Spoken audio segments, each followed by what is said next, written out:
the money that they've spent has been wisely spent? How fair a comment is that? I think it's a really fair comment. And you look at all these signings here, there's only a couple that haven't really hit the mark. You look at Chris Wood for £25 million, and you probably look at Matt Targett as well, a player who's not really featured much this season.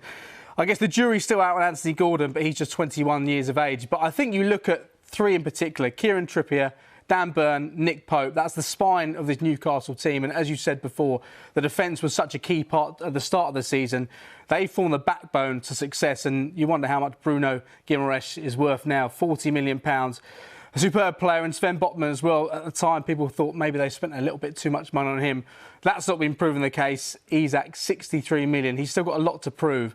But as we saw with some of the signs there in the last few minutes, he looks like a supreme talent who could have a really bright future at Newcastle. Yeah, it's not just him. The club look like they've got a bright future because they're Champions League now, and with that comes increased revenue.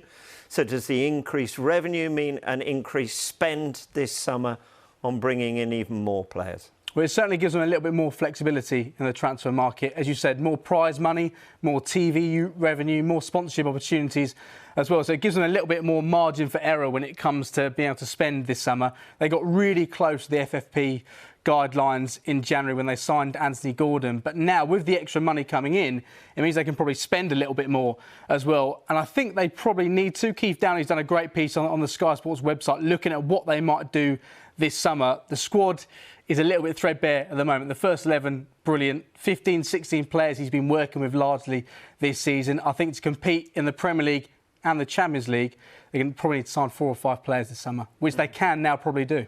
Exciting times.